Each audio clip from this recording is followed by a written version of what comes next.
This channel does not promote any violent, harmful, or illegal activities. All content provided by this channel is meant for an educational purpose only.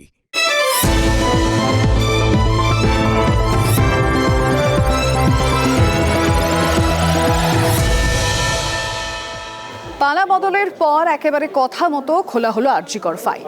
R RG Kar file খোলার পর প্রথম গ্রেফতার পানিহাটির প্রাক্তন তৃণমূল বিধায়ক নির্মল ঘোষকে গ্রেফতার করা হলো। কিন্তু কি অভিযোগ? কিছুদিন আগে আপনাদের মনে থাকবে যে তিলোত্তমার বাবা থানায় গিয়ে অভিযোগ জানান তড়িঘড়ি তার মেয়ের অর্থাৎ তিলোত্তমার দেহ সৎকার করা হয় এবং তথ্য প্রমাণ লোপাটের অভিযোগ প্রাক্তন বিধায়কের বিরুদ্ধে, এবং তাকে গ্রেফতার কোথা থেকে করা হয়েছে? ওড়িশা থেকে গ্রেফতার করা হয়েছে। তারপরে তো আমাদের লোকাল এমএলএ স্যার ছিলেন। আমার এলাকার মেয়ে, আমার এলাকার ডাক্তার, আমার এলাকা সব আমি নিজের নৈতিক দায়িত্ব পালন করতে গিয়েছি। লোকাল এমএলএ মানে আমাদের নির্মল ঘোষ স্যার ছিলেন।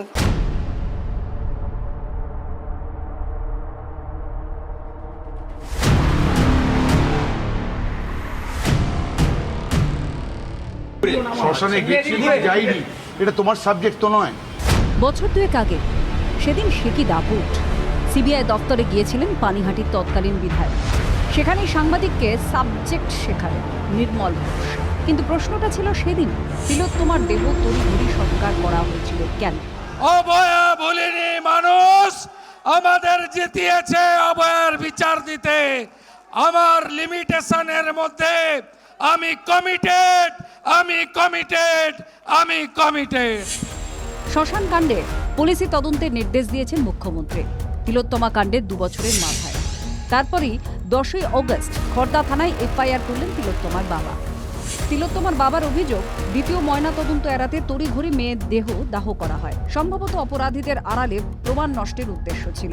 তদন্তে স্ক্যানারে প্রাক্তন তৃণমূল বিধায়ক নির্মল ঘোষ, তৎকালীন কাউন্সিলর সোমনাথ দে ও প্রাক্তন কাউন্সিলর সঞ্জীব মুখার্জি। ক্রিমিশন ঘাট সিরিয়াল 3-তে ছিল, 1 করেছে। ক্রিমিশন কস্ট হয়, দিতে হয়।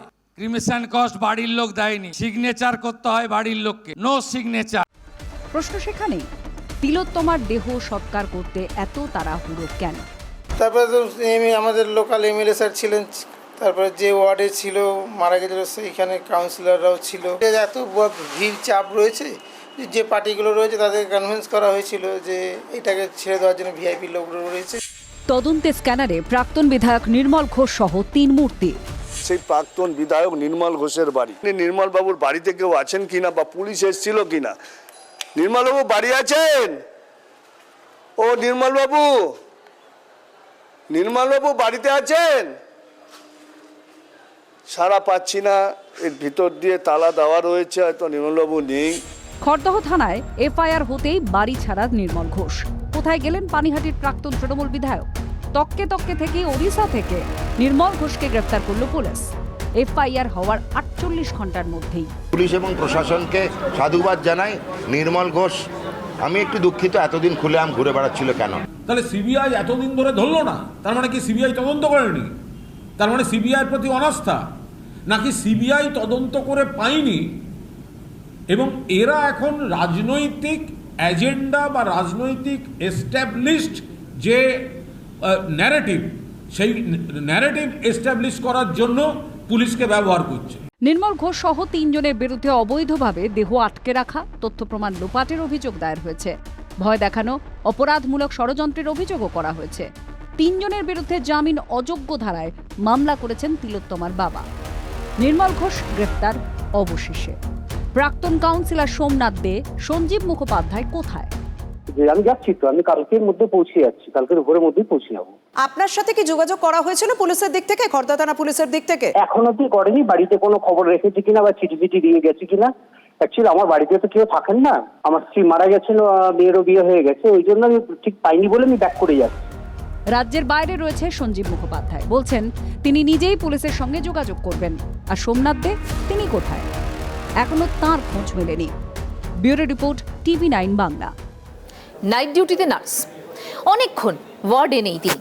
সকলে মিলে তন্ন তন্ন করে খুঁজতে শুরু করলেন। ওয়ার্ড লাগোয়া যে টয়লেট, সেখানে পাওয়া গেল ওই নার্সকে। তখন জ্ঞান কিন্তু তার নেই, আর পাশে পড়ে রয়েছে ব্যথা কমানোর ওষুধ আর সিরিঞ্জ। এনআরএস শহরের অত্যন্ত ব্যস্ততম একটা হাসপাতালে, সরকারি হাসপাতালে এই মৃত্যুকে কেন্দ্র করে হাজারো প্রশ্ন, হাজারো রহস্য। খুব শান্ত মাথার মেয়ে, মানে হুট করে রেগে যায় না, কিন্তু এরকম হলো সেটা আমরা মেনে নিতে পারছি না। এনআরএস হাসপাতালে নার্সের মৃত্যু রহস্য। ডিউটিতে আসার কয়েক ঘন্টার মধ্যেই মৃত্যু নার্সের। শান্ত মেয়ে কিভাবে মারা গেল, ধাঁধায় পরিবার। বুধবার তখন রাত 9টার কাঁটা পেরিয়েছে। এনআরএস হাসপাতালে স্ত্রীরোগ বিভাগের এইচডিইউতে তখন ডিউটিতে ছিলেন নার্স রূপালী বর্মন। শৌচাগারে যাওয়ার পর দীর্ঘক্ষণ না ফেরায় সন্দেহ হয় সহকর্মীদের। দরজা ভেঙে তাঁকে উদ্ধার করেন সহকর্মীরা। দমদম ক্যান্টনমেন্ট এলাকায় স্বামীর সঙ্গে থাকতেন। পূর্ব মেদিনীপুরের পটাশপুরের মেয়ে রূপালী। মাঝরাতে যখন তার গ্রামের বাড়িতে খবর যায়, তখন যেন মাথার ওপর আকাশ ভেঙে পড়ে স্বজনদের। আমরা কথা বুঝতে পারছি না, হ্যাঁ, যাতে কিভাবে মরলো সেটা একটু চেষ্টা দেখবেন। আমি চাইছি যাতে সুস্থ বিচার হয়, হ্যাঁ, এই দোষী শাস্তি পায়। 12ই অগস্ট রাত 9টার পর শৌচালয়ে যান ওই নার্স। 10টা 20 নাগাদ তাঁর খোঁজ শুরু করেন সহকর্মীরা। শৌচাগারের দরজা ভিতর থেকে বন্ধ ছিল। বারবার ডাকাডাকিতে সাড়া না মেলায় 10টা 27 নাগাদ শেষ পর্যন্ত গ্রুপ ডি কর্মীরা দরজা ভেঙে ভিতরে ঢোকেন। শৌচাগারের ভিতর অচৈতন্য অবস্থায় পড়ে থাকতে দেখা যায় নার্সকে। চিকিৎসকরা তাকে মৃত বলে ঘোষণা করেন। ফার্স্ট ফ্লোর, তার যে লেখা রয়েছে গাইনি এইচডিউ 5, এবং তারপর অ্যান্টিন্যাটাল অবজারভেশন রুম এবং ওয়ার্ড, তার পাশেই শৌচালয়, এবং সেখানেই কিন্তু এই অস্বাভাবিক মৃত্যুর ঘটনা ঘটেছে বলে পুলিশ সূত্রে খবর। পুলিশের তরফ থেকে 3টি জায়গায় 3টি ক্রাইম সিন তা সিজ করা হয়েছে। বডিকে সিজ করা হয়েছে, স্ট্রেচারকে সিজ করা হয়েছে এবং 3টে সিন অফ ক্রাইমকে সিল করা হয়েছে। প্রাথমিকভাবে জানা গিয়েছে খুব বড়সড় কোনো গুরুতর ক্ষত নেই, তবে হাসপাতালের সেই শৌচালয় থেকে 3টি ফেন্টালিনের ভায়াল এবং সিরিঞ্জ উদ্ধার হয়েছে বলে জানা যাচ্ছে সূত্র মারফত, এবং সেখান থেকেই পুলিশ অস্বাভাবিক মৃত্যুর মামলা রুজু করে সহকর্মীদের জিজ্ঞাসাবাদ করে তদন্ত প্রক্রিয়া চালাচ্ছে। ফেন্টানিল একটি ব্যথা কমানোর ওষুধ, ব্যবহার হয় অ্যানাস্থেশিয়ার সময়। তবে মৃত্যুর কারণ এখনো নিশ্চিতভাবে কিছু জানা যায়নি। মাত্র 10 মাস আগে বিয়ে। স্ত্রীর মৃত্যুর খবর পেয়ে রাতেই হাসপাতালে পৌঁছন তার স্বামী রাহুল দাস। স্বামীর আবেদনে কলকাতা মেডিকেল কলেজে ময়নাতদন্তের সিদ্ধান্ত নেওয়া হয়। রূপালীর মৃত্যু নিয়ে আলাদা করে তদন্ত শুরু করেছে স্বাস্থ্য দপ্তরও। নীলরতন সরকার হাসপাতাল এবং স্বাস্থ্য দপ্তর প্যারালাল স্বাধীন তদন্ত শুরু করেছে, যা রিপোর্ট 7টি ওয়ার্কিং দিনের মধ্যে করে স্বাস্থ্য দপ্তরে ডাইরেক্টর মেডিকেল এডুকেশনকে পাঠানোর নির্দেশ দেওয়া হয়েছে। সরকারি হাসপাতালের নার্সের মৃত্যু ঘিরে দানা বেঁধেছে রহস্য। আমরা অভয়াকাণ্ডে যে রাজনীতিটা বাকিরা করেছেন, একের পর এক মিথ্যাচার হয়েছে বলে আমরা ওসব করতে চাই না। আমরা নিরপেক্ষ যথাযথ তদন্ত যে ব্যবস্থা করতে বলার কথা হয়েছিল আগের সরকার তার কোনোটা পালন করে। নতুন সরকারেরও এখনো মোটিভে সেইটা খুব প্রায়োরিটি লিস্টে আছে বলে মনে হচ্ছে না, ফলে এরকম একাধিক ঘটনা ঘটছে। সহকর্মীদের কারো কারো প্রশ্ন, ব্যথার ওষুধ কি খেয়েছিলেন নার্স? কেন তার দেহের পাশ থেকে সিরিঞ্জ মিলল? এই সব প্রশ্নের উত্তর খুঁজছেন তদন্তকারীরা। সুমন মহাপাত্র ও কনিষ্ক মাইতির রিপোর্ট, TV9 বাংলা। মুখ্যমন্ত্রী শুভেন্দু অধিকারী তিনি হুঁশিয়ারি দিয়েছিলেন, আর হুঁশিয়ারির 24 ঘন্টা কাটতে না কাটতেই অ্যাকশনে পুলিশ। একদিকে যখন আমরা দেখতে পেয়েছি নেতাজিকে অপমান করার অপরাধে একজনকে গ্রেফতার করা হয়েছে উত্তর দিনাজপুরে, অপরদিকে অনন্ত মহারাজ তার বঙ্গবিভূষণ এবারে কেড়ে নেওয়া হয়েছে। মুখ্যমন্ত্রী নির্দেশ দিয়েছিলেন, সেই নির্দেশের 24 ঘন্টা কাটতে না কাটতেই অনন্ত মহারাজের বঙ্গবিভূষণ এবারে কেড়ে নিল রাজ্য সরকার। নেতাজি সুভাষচন্দ্র বসু সম্পর্কে যারা যেখানে অপমানজনক, অশোভন, কুরুচিকর, আপত্তিজনক যত রকম শব্দ অভিধানে আছে, এইসব খারাপ শব্দ প্রয়োগ করেছেন, সেটা কোনো প্রকৃত ভারতবাসী, রাষ্ট্রবাদী, দেশপ্রেমিক নাগরিক স্বীকার করে না। আমরা পশ্চিমবঙ্গের মাটিতে এটা করতে দেব না। আইন সবার ক্ষেত্রে সমান। তিনি মন্ত্রী হন, শান্ত্রী হন, সাংসদ হন, বিধায়ক হন, যেই হন, যে দলেরই হন, এমনকি যদি সরকারি কর্মচারী, পুলিশ কর্মী হন, তার ক্ষেত্রেও আইন সমানভাবে প্রয়োগ করা হবে। অ্যাকশন, রিঅ্যাকশন, ব্যবধান 24 ঘন্টার কম। 12ই আগস্ট সন্ধ্যায় মুখ্যমন্ত্রী ঘোষণা করেছিলেন সুভাষচন্দ্র বসুর অসম্মান বরদাস্ত নয়। 13ই আগস্ট বারবেলায় নগেন্দ্র রায় ওরফে অনন্ত মহারাজ জেনে গেলেন তিনি আর বঙ্গবিভূষণ নন। 21শে ফেব্রুয়ারি 2026 নগেন্দ্র রায় পান বঙ্গবিভূষণ। তৎকালীন মুখ্যমন্ত্রী মমতা বন্দ্যোপাধ্যায় সম্মানিত করেন তাকে। নগেন্দ্র রায় গ্রেটার কোচবিহার আন্দোলনকে মই বানিয়ে উঠেছেন। তারপর কখনো তৃণমূল কখনো বিজেপি করেছেন, কিন্তু সেসব করতে করতেই অপামর রাজ্যবাসীর ধৈর্যের পরীক্ষা নিতে শুরু করেছিলেন গত কয়েকদিনে। লাগাতার নেতাজি সম্পর্কে বিরূপ মন্তব্য করেছিলেন রাজ্যসভার সাংসদ। ধৈর্যের বাঁধ ভাঙে খোদ মুখ্যমন্ত্রী। শুভেন্দু অধিকারী বলে দেন, নেতাজির অপমান বরদাস্ত নয়। মুখ্যমন্ত্রী হক কথা বলছেন রাজবংশীরা। বাঙালি এবং রাজবংশীর মধ্যে একটা বিদ্বেষও তৈরি করা, এটা বলতে পারেন। এবং শুধু তাই নয়, সম্পূর্ণ রাজবংশী সমাজটাকে প্রশ্নের মুখে দাঁড় করিয়ে দিয়েছে এটা একজন লোকের জন্য, যিনি নিজেকে মহারাজ বলে দাবি করেন। কিসের ভিত্তিতে মহারাজ সেটাও যেমন একটা প্রশ্নবোধক। এবং তিনি আজকে যেভাবে নেতাজিকে নিয়ে কুৎসা রটাচ্ছেন, সেটাকে সম্পূর্ণভাবে আমি একজন রাজবংশী সমাজের মানুষ হিসাবে এর প্রতিবাদ তো করছি। এবং এটা কোনো একটা ঘৃণ্য যে চক্রান্ত, এই ধরনের ঘৃণ্য চক্রান্তের সম্পূর্ণ বিরোধিতা করছি। কিছু রাজবংশী লোক রয়েছে যারা কুচবিহারের যারা স্বনামধন্য রাজা, তাদেরকে তাদের নামকে কলুষিত করবার জন্য, তাদেরকে কলঙ্কিত করবার জন্য তাদের নামে মিথ্যে রটনা রটাচ্ছে যে তাদের দ্বারা নাকি নেতাজির ক্ষতি হয়েছে। আমি বলবো যারা এই ধরনের কথা বলছে তারা সম্পূর্ণ মিথ্যে কথা বলছে এবং কুচবিহারের মহারাজাদেরকে কালিমালিপ্ত করবার চেষ্টা করছে। নগেন্দ্রর কথায় বিরক্ত হয়েছে রাজবংশী সমাজ। মুখ্যমন্ত্রীর বার্তার পরেই গ্রেপ্তার হয়েছে নগেন্দ্র ঘনিষ্ঠ কিরণ কুমার দাস। কিরণ কুমার নেতাজি সম্পর্কে বিতর্কিত কথা লিখে সোশ্যাল মিডিয়ায়। আপাতত রাজ্যের পদক্ষেপে স্বস্তি পাচ্ছে নেতাজির পরিবার। নেতাজি এমন একজন বড় মাপের মানুষ, সমগ্র ভারত উপমহাদেশে সকল নাগরিক তাকে শ্রদ্ধার চোখে দেখে। সারা এশিয়ায় স্বীকার করা হয় যে তিনি ইংরেজ, ফ্রেঞ্চ, ডাচ এইসব সাম্রাজ্যবাদ থেকে এশিয়ার মুক্তি এনে দিয়েছিলেন। তাই খুব নিম্ন স্তরের কোনো বিতর্কে আমি যেতে চাই না। শুভেন্দু অধিকারী, আমি শুনেছি তিনি নাকি নেতাজি প্রেমী, তিনি নেতাজির ভক্ত। তো তিনি বলেছেন যে হ্যাঁ, এদের পদক্ষেপ নেওয়া উচিত, আইনত ব্যবস্থা নেওয়া উচিত, এনাদের গ্রেফতার করা উচিত। কিন্তু কই, এখনো পর্যন্ত তো অনন্ত মহারাজ গ্রেফতার হননি। ওনার কে চেলা চামুন্ডা কারা কি বলেছে তাদের গ্রেফতার করে কোনো লাভ নেই। এই মুহূর্তে ওনাকে গ্রেফতার করা উচিত, কেন উনি দেশদ্রোহী। সরকার বা শাসক নগেন্দ্র রায়ের উদ্ধত্ত বরদাস্ত করেনি, বঙ্গবিভূষণ কেড়েছেন। আর কদিন অনন্ত রাজ্যসভার সাংসদ থাকবেন? প্রশ্ন ঘুরছে রাজনীতির অলিগলিতে। উচিতভাবে তার বিরুদ্ধে ফৌজদারি ব্যবস্থা হওয়া উচিত এবং আমরা আশা করব তার রাজনৈতিক দল তারাও যথাযথ একটা ব্যবস্থা তার বিরুদ্ধে। রাজনৈতিক মতপার্থক্য থাকতে পারে, কিন্তু নেতাজি তার কালোজয়ী সত্তাকে নিয়ে সমস্ত কিছুর উত্তরণ ঘটিয়ে দিয়েছেন। নেতাজি সুভাষচন্দ্র বসুকে নিয়ে মানুষের আবেগ যদি আহত হয়, তার জন্য পার্টি চিন্তা করবে। শুধুমাত্র বঙ্গবিভূষণ কেড়ে নিয়ে বাংলার মানুষের ভাবাবেগকে ক্ষতে পুলে দেওয়ার চেষ্টা না করে এই মহারাজের বিরুদ্ধে এই মুহূর্তে অপরাধমূলক কেস দায়ের করা উচিত। যে এই অনন্ত মহারাজকে এই মুহূর্তে দেশদ্রোহী ঘোষণা করা দরকার। তার যেমন বঙ্গভূষণ কারা রয়েছে, এখনই তার রাজ্যসভার সদস্যপদ কেড়ে নিয়ে তাকে জেলে ভরে দেওয়া উচিত। বিজেপি তার স্বার্থে মহারাজ বানিয়েছে এবং এখন দাঁড়িয়ে মমতা ব্যানার্জি তাকে বঙ্গবিভূষণ দিয়েছিলেন, সেটা কিছু সরলে হবে না। তাকে শুভেন্দু যেটা প্রশ্ন করলে, শুভেন্দু যেটা বলেছে যারাই অপমান করবে তাদের জেল। তাহলে শুরু হোক, চ্যারিটি বিগিনস এট হোম। নেতাজির অপমান বাঙালির অপমান, আমরা সেটা বরদাস্ত করব না, আর আমরা এটা নিয়ে কোনো রাজনীতিও করতে দেব না। We are very clear about it. রাজনীতির সাপলুডোয় চালে ভুল করলেন, সেটা কি বুঝছেন নগেন্দ্র রায় ওরফে অনন্ত মহারাজ?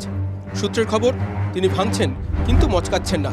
অনুতাপের লেশমাত্র নাকি অনন্তর চেহারায় নেই। অতঃপর রাজ্যসভা নোটে গাছটাও মুড়িয়ে যাক, চাইছে রাজবংশী সমাজই। আগুনে হাত দিলে হাত যে পুড়বে, সেটা কি রাজ্যের কড়া মনোভাবে বুঝছেন Nagendra Roy? Bureau report, TV9 Bangla. Haripura কংগ্রেসের ভাষণ লেখা, বাগানে কচিকাচাদের সঙ্গে লুকোচুরি খেলা, কার্শিয়ংয়ের গিদ্দা পাহাড় চেনে অচেনা সুভাষকে। 1936 এবং 1937 কার্শিয়ংয়ের এই গিদ্দা পাহাড়ে বড় দাদা শরৎ বসুর বাড়িতে গিয়েছিলেন নেতাজি সুভাষচন্দ্র বসু, ছিলেন সেখানে। শরৎ বসুর সেই বাড়ি এখন মিউজিয়ামে পরিণত হয়েছে, আর সেই মিউজিয়ামে আজ অতিথি ছিলেন বিধানসভার অধ্যক্ষ রথীন্দ্রনাথ বসু।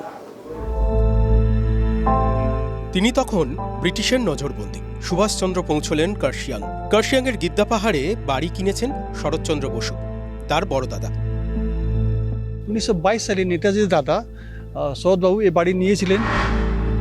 বড় দাদার বাড়িতে এসে উঠলেন সুভাষচন্দ্র। পাহাড়ে চলতে থাকলো বই পড়া, চিঠি লেখা। হরিপুরা কংগ্রেসের ভাষণের খসড়াও লেখা হলো। মর্নিং ওয়াক করতে বেরোতেন রোজ। পাগলাছড়াতে পাহাড়ি ঝর্ণার ধারে সুভাষচন্দ্র বসুর মর্নিং ওয়াকের ছবি আছে এখানে। আছে অন্যান্য ছবিও। রয়েছে নেতাজির ব্যবহার করা খাট, ড্রেসিং টেবিল, লেখাপড়ার টেবিল, চেয়ার। সেই সব কিছু দেখে এলেন বিধানসভার অধ্যক্ষ রথীন্দ্রনাথ বসু। একটা অমূল্য সম্পদ আমাদের এত কাছে আছে, উত্তরবঙ্গের মানুষদের জানা দরকার, তাছাড়া পশ্চিমবঙ্গের মানুষদেরও জানা দরকার আরও কিছু। এইখানে এই বিষয়টাকে নিয়ে সরকারের আরও একটু পদক্ষেপ নেওয়া দরকার, যাতে কিনা আরও সুন্দরভাবে এটা রাখা যায়। 2005 সালে কলকাতা মিউজিয়ামের তত্ত্বাবধানে চলে আসে কার্শিয়াংয়ের এই বাড়ি। যত্নআত্তি শুরু হয় সুভাষচন্দ্রের যাবতীয় চিহ্নের। 1936 নেতাজিকে এখানে গৃহবন্দী করে রাখা হয়েছিল 6 মাসের জন্য। যখন উনি গৃহবন্দী ছিলেন, আপনি দেখবেন ওখানে চিঠিগুলো এমএলএ স্ক্যান্ডাল, ওনার সকল ওয়াইফ এমএলএকে চিঠিগুলো লিখেছিলেন, হরিপুরা কংগ্রেসের চিঠিগুলো লিখেছিলেন। আর বন্দে মাতরমের যে সম্পর্ক হয়েছিল, যে বিতর্ক হয়েছিল, তার সম্পর্কে উনি চিঠিগুলো লিখেছিলেন রবীন্দ্রনাথ ঠাকুরকে, জওহরলাল নেহরুকে। ওই চিঠিগুলো আপনি দেখতে পারবেন। শরৎচন্দ্র বসু 1934 সালে ক্যামেলিয়া গাছ লাগিয়েছিলেন গিদ্দা পাহাড়ের এই বাড়ির বাগানে। সেই গাছ রয়ে গেছে সুভাষের এই ঘরে আসার যাবতীয় ইতিহাস। সময় যেন থমকে গেছে। সুভাষ গিদ্দা পাহাড়ের এই ঘরে ফিরেছিলেন দুবার, 1936 আর 1937 সালে। কার্শিয়াং জানে সেসব স্মৃতি। Bureau report, TV9 Bangla. রাস্তা কখনো কারোর একার হয় না, কিন্তু সেই রাস্তা নিয়ে এখন কারাকারি চলছে বীরভূমের রামপুরহাটে নেতাজি এবং শ্যামাপ্রসাদের মধ্যে। বামের পক্ষ থেকে দাবি করা হচ্ছে যে রাতারাতি একটা রাস্তার নাম নেতাজি থেকে পাল্টে শ্যামাপ্রসাদের নামে করা হয়েছে। তবে বিজেপি বলছে ওই রাস্তার নাম কোনোদিনও নেতাজির নামে ছিলই না। আমরা সেই ধরনের কোনো পৌরসভায় নথি পাইনি। রাস্তাটাকে আমাদের ফাঁকা আছে বলেছিলেন বলেই নামকরণ করা হয়েছে। কার নামে রাস্তা, নেতাজি না শ্যামাপ্রসাদের নামে? একটি ফলক ঘিরে বীরভূমে এখন বিতর্কের পথের পাঁচালী। রামপুরহাট শহরের পাঁচমাথা মোড় থেকে ঝনঝনিয়া পুল, প্রায় 3 কিলোমিটার রাস্তার নাম শ্যামাপ্রসাদ মুখার্জি রোড হতে বিতর্ক। বামেদের দাবি এ রাস্তা দীর্ঘদিন ধরে নেতাজি সুভাষচন্দ্র রোড বলে পরিচিত।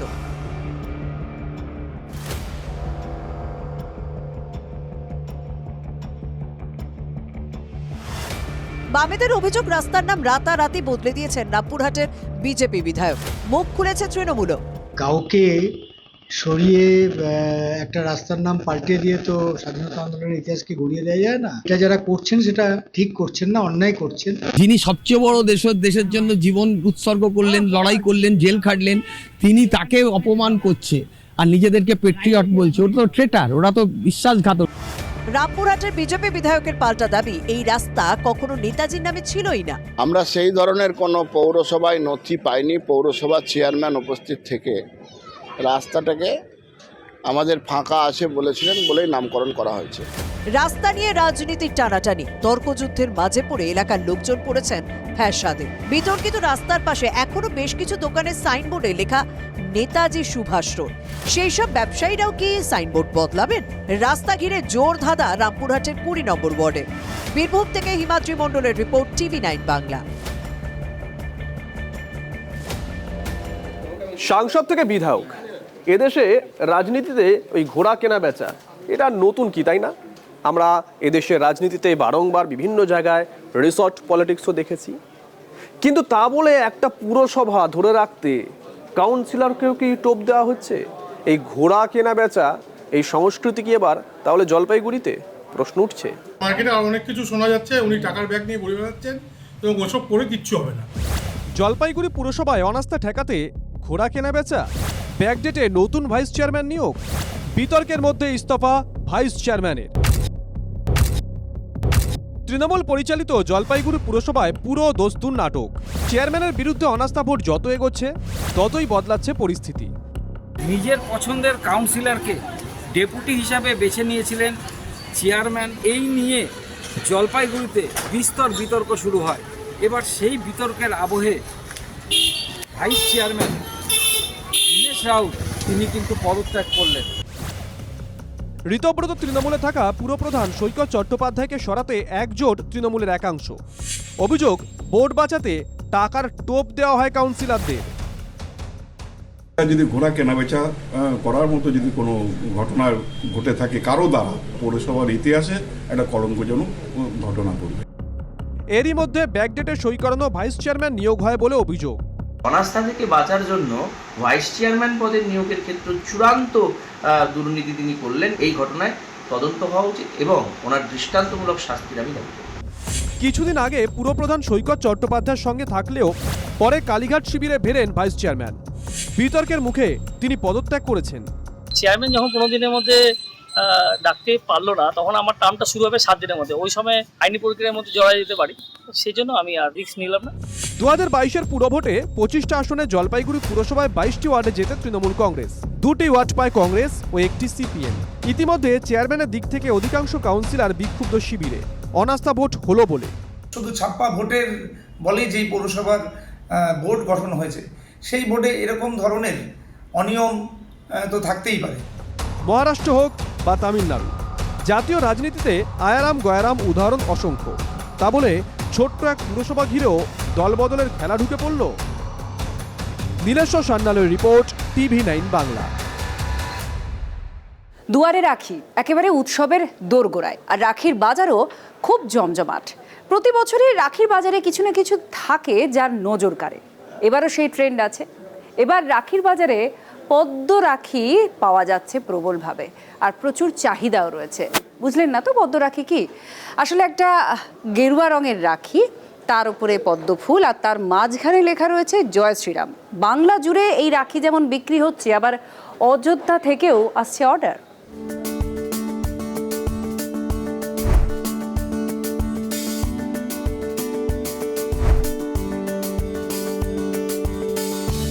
কালনার রাখির বাজার জমে গেছে। সেখানে নতুন আমদানি এই সমস্ত রাখি। বদলের বাংলার ছোঁয়া স্পষ্ট। নতুন স্লোগান, নতুন রূপ। গেরুয়া রঙের ওপর পদ্ম ফুল আর তার সঙ্গে লেখা জয় শ্রীরাম। হাতে হাতে এবার ঘুরবে এই রাখি, সেই ব্যবস্থা পাকা। কালনা থেকে কলকাতা, আর কলকাতা থেকে এগুলো পৌঁছে যাচ্ছে অযোধ্যাতেও। বুঝে দেখুন তাহলে দৌড় কত দূর। এবছর আমরা আপনার জয় শ্রীরাম, তারপরে রবীন্দ্রনাথ, সারদা, তারপরে ভাই ভাই, দাদা ভাই, সমস্ত রাখি তৈরি করেছি। আচ্ছা, সবথেকে বেশি রাখি কি রাখি বেশি করেছেন? জয় শ্রীরাম, পদ্ম ফুল, তার উপরে জয় শ্রীরাম এই স্টিকার লাগানো রাখি তৈরি করেছি। এবং আমাদের যারা মহাজনরা দেখানোর সঙ্গে সঙ্গে ওনারা কিছু অর্ডারও করেছেন, সেই অনুযায়ী মাল আমরা তৈরি করেছি রাখি এবং ভালো সাড়া পেয়েছি। কালনার জগন্নাথতলা এলাকার শিল্পীদের এখন দম ফেলার সময় নেই।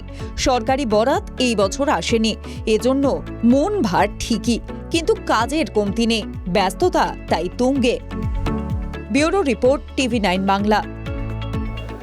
বাঁধ একটাই, আর সেই একই বাঁধ বারবার ভাঙছে। একই জায়গায় 3 বার ভেঙেছে। ভাবুন তো সেখানকার মানুষজনের অবস্থা। মুন্ডেশ্বরীর বাঁধ বারবার ভাঙার ফলে পুরসুরার মানুষজনের মধ্যে একটা প্রবল ক্ষোভ রয়েছে। তারা বলছেন কোটি কোটি টাকা খরচ করা হচ্ছে, বালির বাঁধ তৈরি করা হচ্ছে, কিন্তু সেটা থাকছে কোথায়? সেটা একেবারে ধুয়ে মুছে সাফ হয়ে যাচ্ছে। এখানেই উঠে আসছে তৃণমূলের দুর্নীতি। কারণ তৃণমূল নেতার ঘনিষ্ঠ ঠিকাদার সংস্থা তারা এর বাঁধ তৈরির দায়িত্ব পাচ্ছে। আর প্রতি বছরের এক জিনিস,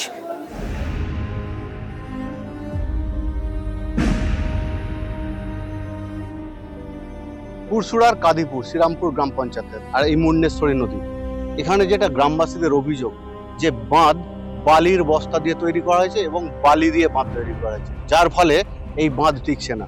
প্রায় 3বার একই জায়গায় বাঁধ ভেঙেছে এবং কোটি কোটি টাকা খরচা হয়েছে। 1.5 কোটি টাকার কাজই তো নয়, 1.5 কোটি টাকা হলে তো খুচরো পয়সা হলে তো বাঁধটা বাঁধা হয়ে যেত, ভালোভাবে মানুষ যেতে পেত। টাকা শেষ নাই, টাকা দিয়ে বাঁধা হয়ে যেত এখানে যা টাকা এসেছিল। যদি স্ক্রিমগুলো দেখতে যাই তাও দেখাতে যাইছে না, সব টিএমসির লোক। তৃণমূলের জামানায় কি হয়েছে, তখন কন্ট্রাক্টরও তৃণমূলের, ইঞ্জিনিয়ারও তৃণমূলের, কোনো রকমে কাজ করে টাকাগুলোকে নিজেদের পকেটে ভরে নিয়ে বাড়ি চলে যাচ্ছে। দামোদরের শাখা নদী মুন্ডেশ্বরীর এই বাঁধ নিয়ে পাহাড় প্রমাণ ক্ষোভ পরশুরার কাঁদিপুর এলাকায়। শেষবার বাঁধ ভেঙেছিল গত বছর, তারপর ফের কয়েক কোটি টাকা বরাদ্দ হয় মেরামতির জন্য, কিন্তু সেই নতুন বাঁধও শেষ।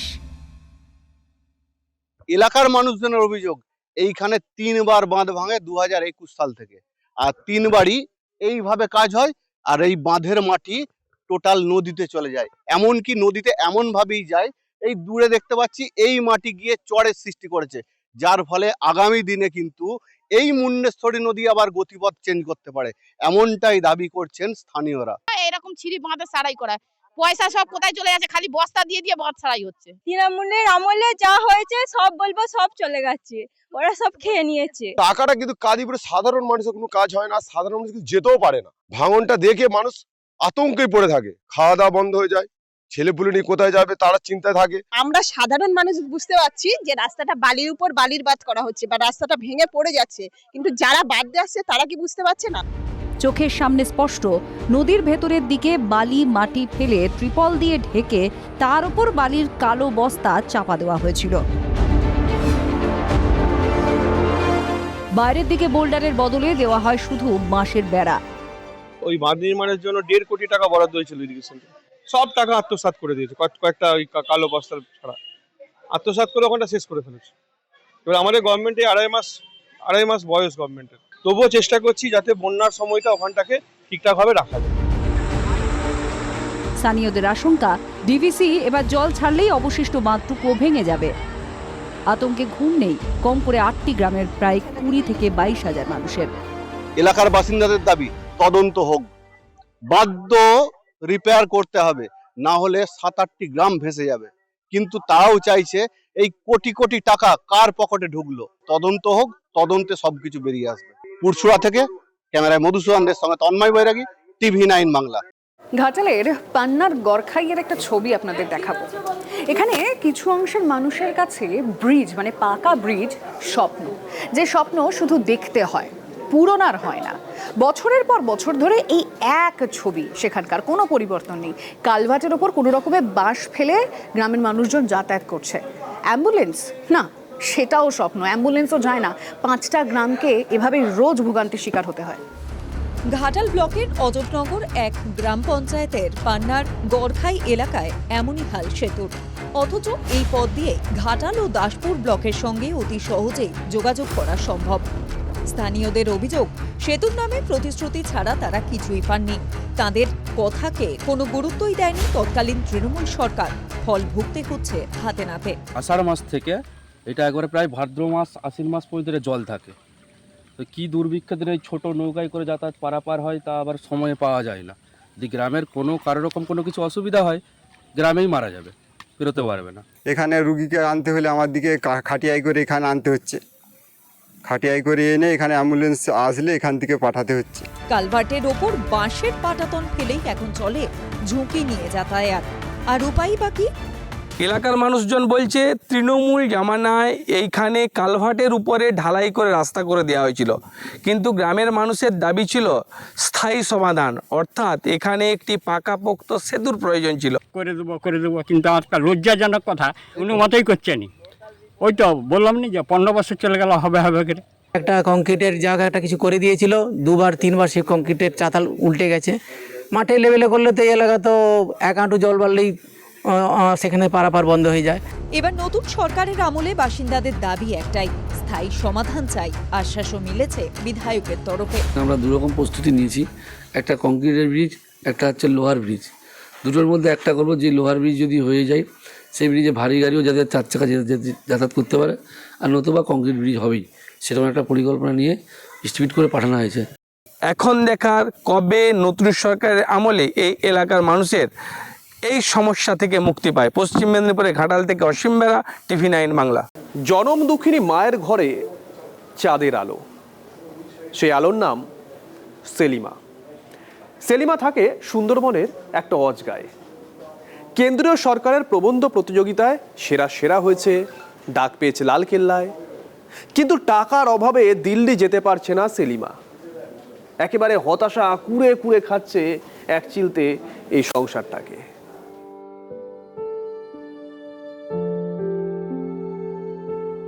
ওই যে বসে আছে দেশ, দেশের নাম সেলিমা। দেশের দু চোখ বেয়ে জল।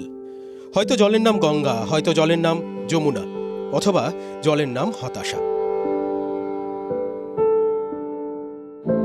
সেলিমার হতাশার কারণ আর্থিক অনটন, অভাব। কতটা অভাব হলে একটা মেয়ে বাসন্তীর ফুল মালঞ্চ থেকে দিল্লি যেতে পারে না? কেন তুমি যেতে পারবে না কেন? আমাদের পরিবারের অবস্থা প্রচুর খারাপ। এই ঘর, এটাই ঘর। এখানে থাকে সেলিমা। এখান থেকেই সেলিমা লিখেছিল role of AI in building বিকশিত ভারত বাই 2047। 2047 সালের মধ্যে বিকশিত ভারত গঠনে কৃত্রিম বুদ্ধিমত্তা বা এআই এর ভূমিকা কি হবে তা নিয়ে প্রবন্ধ লিখে সেলিমা পাঠিয়েছিল দিল্লি। স্বপ্ন দেখতে কোনো অর্থের প্রয়োজন হয় না, সেটা সুন্দরবনের প্রত্যন্ত গ্রাম হোক কিংবা বাঁকুড়ার কোনো প্রত্যন্ত আদিবাসী গ্রাম। সেলিমা যে পাড়ায় থাকে সে পাড়ায় এআই তো দূরের কথা, কম্পিউটার কেউ হাতে দেখেনি, কখনো ছুঁয়ে দেখেনি। আমি বিকশিত ভারতের সম্পর্কে একটা এআই লিখেছিলাম, সেটা সিলেক্ট হয়ে গেছে। দিল্লিতে যেতে পারবো কিনা তার কোনো সম্ভাবনা। পড়াশোনা ভালো করে, একলা একলা টিউশনি যায়, একলা একলা রাত 1টায় থেকে ভোর 4টে অবধি টিভি ঘরে পড়াশোনা একলাই করে, কারো ডাকতে লাগে না। সেলিমার প্রবন্ধ দিল্লি পৌঁছেছিল, সেলিমা পারল না। 15ই আগস্টের অনুষ্ঠানে সরকারি আমন্ত্রণ থাকা সত্ত্বেও শুধুমাত্র টাকা না থাকায় সেলিমা অতিথি হতে পারল না লালকেল্লায়। হতাশ বাবা, আক্ষেপ করছেন মেয়েকে স্বপ্নের উড়ানে তুলে দিতে না পারার আক্ষেপ। আমার তো ইচ্ছা আছে, কিন্তু আমার সে আর্থিক অবস্থা নেই, পাঠাতে পারছি না। দিনমজুরি খেটে খাওয়া লোক আমি, যত মা কাঁদছেন, টুকরে টুকরে উঠছে মেয়ে। হাড় গিলগিলে ঘরটা যেন লজ্জা পাচ্ছে। ঘরের মাথায় টুকরো কালো পলিথিন যেন মুখ লুকোচ্ছে। সেলিমার পিসি বলছেন চাঁদের টুকরো মেয়ের মুখে অমাবস্যার আধার সহ্য হচ্ছে না। এই সাহায্য করার মুরদ আমার নেই। আমি একটা রোগগ্রস্ত মানুষ, আমার ওষুধ লাগে এত, তাই হসপিটাল থেকে ফিরি ওষুধ খাই। সাহায্য করে তাহলে আমার ভাইজিটা যেতে পারবে। সুন্দরবনের নদীতে জোয়ার ভাটা খেলে, কিন্তু সেলিমাদের সংসারে অভাব যেন চিরস্থায়ী। সেই অভাব না কাটলে সেলিমার কি হবে? মেধাবী ছাত্রীর পড়াশোনার কি হবে? সেরা হয়েও দিল্লিতে এবার না হয় যাওয়া হলো না, কিন্তু ভবিষ্যৎ সেলিমা জানে না এই ঘরের ভাঙা দেওয়ালের মতো তার ভবিষ্যৎটাও অজস্র ফুটি ফাটা রেখায় আঁকা কিনা। গ্রামের নাম শুধুমাত্র ফুল মালঞ্চ। সেলিমার চলার পথে আপাতত শুধু কাঁটা। তাই সেলিমা জানে না কিভাবে কাটবে তার জীবনের অনিশ্চয়তা। দেবব্রত মণ্ডলের রিপোর্ট, TV9 বাংলা। সোনায় মোড়া জগদ্ধাত্রী। কৃষ্ণনগরের চাষাপাড়ার বুড়িমার পরিচয়টা কিন্তু এমনই। অভিযোগটা কি জানেন? এই বিখ্যাত পুজোর যিনি সম্পাদক, তিনিই নাকি দেবীর এই সমস্ত গয়না একেবারে আত্মসাৎ করে ফেলেছেন। আর তাকে যখন ধরা হলো, তারপর এলাকার মানুষজন তারা মনের সুখে ডিম ছুড়লেন, কারণ এই হত্যাকর্তা বিধাতার বিরুদ্ধেই তো নানান রকম অভিযোগ, মানে দেবীর গয়না চুরি থেকে শুরু করে তোলাবাজি, হাজারো অভিযোগ। প্রত্যেক বছর যে কেজি কেজি সোনা পড়ে, তা গয়না তছরূপ উনি দীর্ঘদিন ধরে করে আসছে। অভিযুক্তকে হাসপাতালে আনতেই ধেয়ে এলো পরপর ডিম। কিন্তু কেন এভাবে ক্ষোভ আছড়ে পড়লো?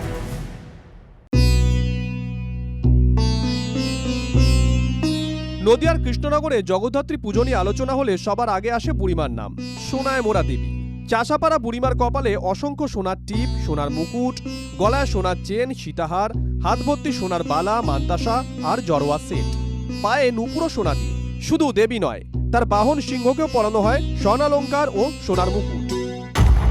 বুড়িমার গয়না চুরির অভিযোগে গ্রেপ্তার পুজো কমিটির সম্পাদক। গৌতম ঘোষ ধরা পড়ার পর হাসপাতালে মেডিকেল টেস্টের জন্য আনার সময় পরিস্থিতি অগ্নিগর্ভ হয়ে ওঠে। বুড়িমার প্রত্যেক বছর গয়নাগুলো পরে, সেই গয়নার পুরোটা গোল্ড করে যে ব্যাংকে রাখা আছে, এইগুলো গোল্ড আর গোল্ড নেই, গোল্ডের মধ্যে ভেজাল করে সেইগুলো ও রেখেছে। নাগরিকদের কেউ বুড়িমা বলে ডাকেন, কারো কাছে রাজরানী, কেউ বলেন রাজমাতা। স্থানীয় সূত্রে খবর, জগদ্ধাত্রী পুজোর সময় প্রতিমার গায়ে 15 থেকে 20 কেজি সোনা থাকে, রূপোর গয়না থাকে 50 কেজি। বিপুল পরিমাণ সোনা আত্মসাতের অভিযোগ পুজো কমিটির সম্পাদকের বিরুদ্ধে। 2024 এবং 25 সালের যা গয়না পড়েছে, এই গয়নাগুলোর মধ্যেও নাকি 2-3 কেজি গয়না মিসিং আছে। আপনার বিরুদ্ধে এরকম অভিযোগ? আমার বিরুদ্ধেই তো করবে, আমি পলিটিক্যাল ম্যান না, আমরা হলে তাদের এরকম। একসময় কৃষ্ণনগর পুরসভার তৃণমূল কাউন্সিলর ছিলেন পুজো কমিটির কর্তা গৌতম। প্রাক্তন মন্ত্রী উজ্জ্বল বিশ্বাসের সঙ্গেও নাকি তার ঘনিষ্ঠতা ছিল। পুজোর গয়না চুরি, তোলাবাজি সহ একাধিক অভিযোগ আপাতত মিনিস্ট্রি ঘরে। নদিয়া থেকে মহাদেব কুণ্ডুর রিপোর্ট, TV9 বাংলা। যেদিকেই তাকাবেন শুধু ধ্বংসস্তূপ, পোড়ো বাড়ি, আর এগুলোই নাকি অঙ্গনওয়াড়ি কেন্দ্র। ছবিটা দেখলে আপনিও অবাক হবেন। মঙ্গলকোটার মাঝিগ্রামে এরকমই অবস্থা। কি অভিযোগ আসছে? ভর্তুকির টাকা না আসায় কোথাও কর্মীরা নিজেদের গয়না বন্ধক দিয়ে কোনো প্রকারে কেন্দ্র চালাচ্ছে, আবার কোথাও দেখা যাচ্ছে যে কেন্দ্রের অবস্থা, মানে এই অঙ্গনওয়াড়ি কেন্দ্রের অবস্থা এতই খারাপ যে কোনো মুহূর্তে ভেঙে পড়তে পারে। বিগত সরকারের আমলে বারবার অভিযোগ জানানো হয়েছে, কিন্তু হাল সেই বেহাল। এটা নাকি অঙ্গনওয়াড়ি কেন্দ্র। মঙ্গলকোটের মাঝিগ্রামে এক একটি কেন্দ্রের হাল দেখলে ভিড়মি খেতে হয়। যদিও এখানে বাচ্চারা আসে না, তাদের অভিভাবকেরা বাচ্চাদেরকে পাঠায় না, কিন্তু এখানে জীবনের ঝুঁকি নিয়ে, প্রাণের ঝুঁকি নিয়ে রান্না করতে হয় এখানকার কর্মীদেরকে। আমি দেখাই, এই যে দিদি রয়েছেন এখানে রান্না করছেন, এই যে উঠোনে এই যে মাটির উনুন করা হয়েছে, এই উনুনে বাধ্য হয়ে রান্না করতে হয়। আর এখানে রান্না হওয়ার পর এই পুরো বাড়ির নিচে বারান্দায় এখানে বসেই এখানকার দায়িত্বে যারা রয়েছেন কর্মীরা, তারা এখানে খাবার বিলি করেন। এই অবস্থা কেন কোথাও জানাননি? সব জায়গাতেই জানি, প্রতি মাসেই চিঠি হয়েছে। বাচ্চাদেরকে পাঠায় এখানে খাবার? না, খাবার মারা নিয়ে যাচ্ছে। যা অবস্থা ঘরের, তাতে এখনো যে সবকিছু ভেঙে পড়েনি এটাই আশ্চর্যের। তবে সেদিন যে বেশি দূরে নেই ভালো মতো জানেন স্থানীয়রা। শিশুদের পড়াশোনা এখানে আগেই লাঠি উঠেছে, রান্নার পাটও উঠে যাওয়ার জোগাড়। এমন অঙ্গনওয়াড়ি কেন্দ্রও আছে যার কোনো নিজস্ব ভবনই নেই। স্থানীয় প্রাথমিক বিদ্যালয় এক কোণে কোনো মতে রান্নাটুকু হয়। অভিযোগ, কয়েক মাস ধরে ভর্তুকির টাকা আসেনি। কেন্দ্রটি চালাতে গয়না বন্ধক রেখে 10,000 টাকা ঋণ করতে হয়েছে, দাবি কর্মীদের।